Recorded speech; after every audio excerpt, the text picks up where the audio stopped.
they've been doing as well. The National Stock Exchange has revived its IPO plans and everyone has their eye on it. Nimesh, you have all the details? Yes, so Sonia, as you rightly pointed out, everybody is waiting for this NSE IPO. It's going to be a big mega blockbuster IPO as and when it happens. Of course, there are a lot of regulatory challenges to it, but this week the board of NSE had actually asked to file a fresh NOC, certificate from regulator Sebi to file for a fresh IPO. Remember, in 2016 they tried, and it's still not been cleared by the regulator. So again, it's a as I said, it's a big event to track, and of course there is a lot of interest from retail investors as well. Interestingly, last quarter the exchange also announced a bonus in the ratio of 1:4. So again, that's still waiting the Sebi nod.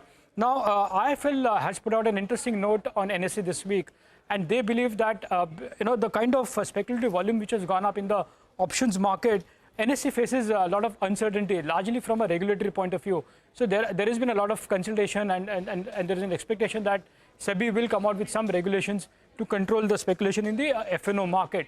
Now IIFl believes that if there are stringent norms and stringent restrictions on the trading volumes, it can impact 1/3 of the NSE's volume, which would mean that the FY26 EPS can go down by 20 to 25%. So that's the kind of hit NSE can take in the near term, if indeed that has to happen. Additionally, there was a recent announcement that regulator had asked NSE to provide further 2,600 crores in the guarantee fund. So that also can have an impact of close to 5% on the earnings as per the IIFl note.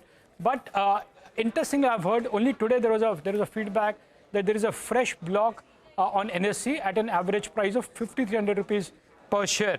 So if you look at from a valuation point of view where NSE stands vis-a-vis the other exchange peers, NSE on FY26 price to earning is still quoting at close to 19 times, whereas BSE is already at 31, MCX is at 44, and IEX is trading at close to 40 times. So NSE is still very cheap compared to the other listed peers, largely because it's unlisted so far. But the other interesting thing, indeed, if it has to happen that NSE gets listed, of course it has to get listed on the BSE.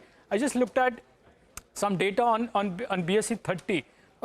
At the current price of 5,300, the market cap that NSE will come on will be close to 2.6 lakh crore.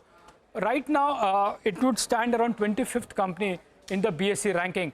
Interestingly, Nestle currently is having a market cap of close to 2.4 lakh crore. So if today, for example, NSE has to list, it will be above Nestle for sure, as far as the market cap is concerned. So a lot of eyes are definitely on NSE's listing. Of course, there are a lot of regulatory headwinds and needs to check. But IIFl believes that if there is a stringent regulator interferences, then the impact on the EPS earnings could be between 20 to 25%. Okay.